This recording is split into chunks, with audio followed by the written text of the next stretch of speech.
नमस्कार दोस्तों, आप देख रहे हैं सोशल न्यूज़। मैं आपके साथ मोहम्मद अकरम। आप सभी को मैंने बताने की कोशिश की थी कि अब एनडीटीवी अडानी के हाथों में जा सकता है, लेकिन कई लोग मेरी बात को नकारते हुए दिखाई दे रहे थे। कई लोग कह रहे थे ऐसा हो ही नहीं सकता। मैं अब आपको बता दूं, दिसंबर के बीच में या दिसंबर की स्टार्टिंग में अगर मैं बात करूं तो ये मान लीजिए एनडीटीवी अडानी के हाथों में जाता हुआ दिखाई देगा। ये बात 99% सही है, सच है। इसको कहीं पर लिख के रख लीजिए। जहां पर एक तरफ न्यूयॉर्क में रवीश कुमार अपनी बातें जनता के बीच में रखते हुए दिखाई दे रहे हैं, काफ़ी ज़्यादा भावुक होते हुए दिखाई दे रहे हैं। इस पर बाद में बात करेंगे, लेकिन मैं आपको बता दूं अडानी ग्रुप के पास 29.18% इनडायरेक्टली शेयर थे, हिस्सेदारी थी एनडीटीवी की। अब वो जो ओपन ऑफर दे रहे थे 26% का, वो भी सेबी ने मंजूरी दे दी है, यानी कि सेबी ने उस पर हाँ की मुहर लगा दी है। इसके बाद अडानी खुलकर सामने आ गए और कह दिया है कि जो 26% मैं खरीदना चाहता हूँ, इसके लिए मेरा ये ऑफर है, यानी कि इतने पैसों का मैं ऑफर दे रहा हूँ। आप सभी को पता होगा कि अडानी ग्रुप के पास 29.18% हिस्सेदारी एनडीटीवी की इनडायरेक्टली आ गई थी। इनडायरेक्टली मैं इसलिए बोल रहा हूँ, जिन्होंने मेरी खबर पहले नहीं देखी मैं उन्हें बता दूँ, 2009-2010 में RRPR जो कि प्रमोशनल कंपनी है एनडीटीवी की, उसने कॉर्पोरेट लोन लिया था VCPL से। VCPL अडानी के हाथों में है। अब अडानी के हाथों में VCPL है। VCPL से कॉर्पोरेट लोन लिया गया RRPR को, जिसके पास 29.18% की हिस्सेदारी थी एनडीटीवी की, और ये लोन 2018-2019 के आसपास भरना था, जो नहीं भर पाई एनडीटीवी। उसके बाद ये जो हिस्सेदारी थी 29.18%, ये VCPL के हाथों में, यानी कि अडानी के हाथों में जाते हुए दिखाई दी।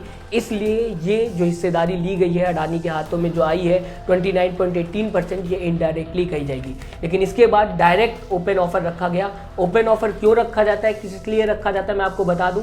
अगर किसी भी कंपनी के पास 25% हिस्सेदारी होती, किसी भी कंपनी की, या किसी भी इंसान के पास 25% की हिस्सेदारी होती किसी भी कंपनी की, तो सेबी ने ये रूल रखा है कि वो ओपन ऑफर दे सकता है, यानी कि वो बता सकता है कि मैं इतने पैसे बाकी की हिस्सेदारी के लिए देना चाहूँगा। उसके बाद सामने वाला तय करेगा कि वो कितने में डील कर सकता है। अब अडानी ने 29.18% की हिस्सेदारी तो इनडायरेक्टली अपने हाथ में ले ही ली थी। इसके बाद 26% का ओपन ऑफर रखा है। अगर सारे कैलकुलेट करके सामने मैं आपके बताऊं तो 55.18% की हिस्सेदारी अडानी के हाथों में जाते हुए दिखाई देगी, यानी कि कंपनी का आधे से ज़्यादा हिस्सा अडानी के हाथों में आ जाएगा। इसी के साथ मैं ये भी कहना चाहूँगा आपसे कि शायद अगर ये कंपनी दिसंबर में बिक जाती, अडानी के हाथ में आ जाती, तो बाकी मीडिया चैनल्स की लाइन में भी, कतार में भी उसी खड़े होते हुए एनडीटीवी दिखाई देगी। शायद इसलिए बहुत ज़्यादा भावुक होते हुए रवीश कुमार दिखाई दे रहे हैं। मैं आपको दोस्तों एक और बात बताना चाहूँगा। मैंने पहले भी बताया था कि अब अगर रवीश कुमार यूट्यूब में दिखे तो हैरान मत होइएगा।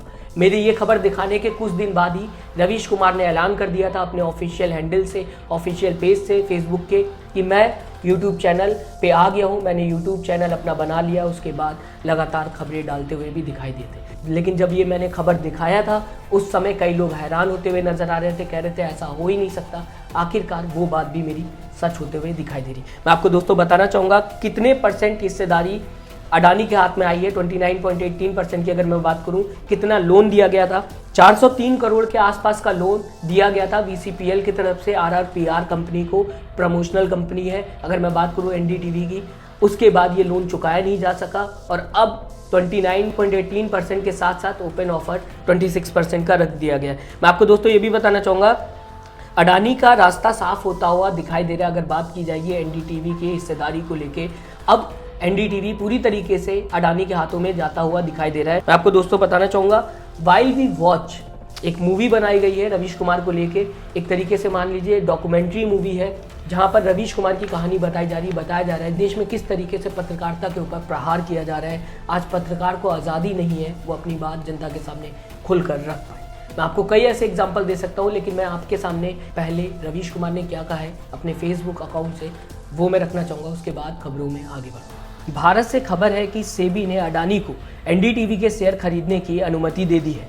आज ही न्यूयॉर्क के IFC सेंटर में विनय शुक्ला की फिल्म व्हाइल वी वॉच का प्रीमियर है। मनीष ने याद दिला दिया कि रूबीना को क्यों नहीं बुलाएं, तो मैंने रूबीना खान शापू को फ़ोन घुमा दिया। मैं रूबीना से फ़ोन पर बात कर रहा था, जिन्होंने मुझे कंपनी में चिट्ठी छाटने का काम दिया था और मुझे स्मार्ट दिखने वाले कपड़े पहनने से लेकर हर तरह की तमीज़ सिखाई, काम सिखाया। रूबीना प्रिस्टीन में रहती हैं, उनके बच्चे बीमार हैं, वो आ नहीं सकेंगी। बस मेरे मुंह से निकल गया कि आप आती तो मैं आपसे लिपट जाता। आपके कारण यहाँ मेरी कहानी शुरू हो गई थी। मेरी कहानी यहाँ न्यूयॉर्क में दिखाई जा रही है और कंपनी की कहानी किसी और दिशा में जाने की खबर आई है। मैं सहयोगों और विडंबनाओं के तूफान में खड़ा होकर मुस्कुरा रहा हूँ। मुझे इसी वक्त रुबीना से मिलने का मन कर रहा है। उनसे यही वादा किया था, मुस्कुराता रहूंगा।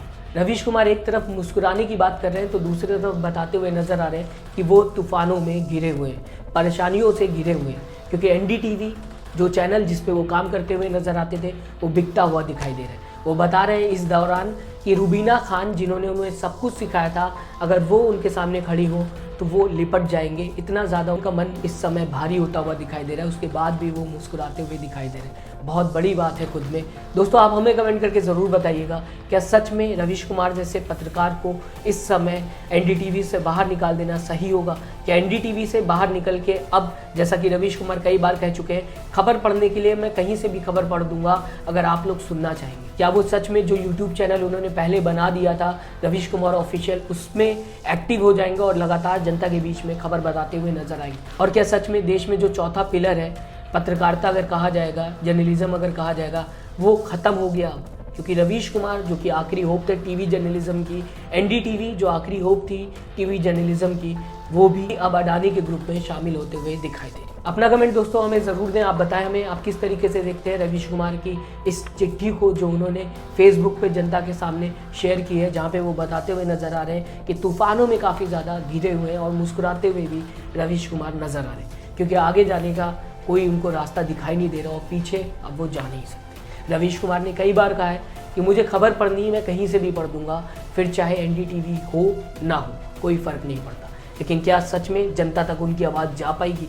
एनडीटीवी बहुत बड़ा प्लेटफॉर्म था।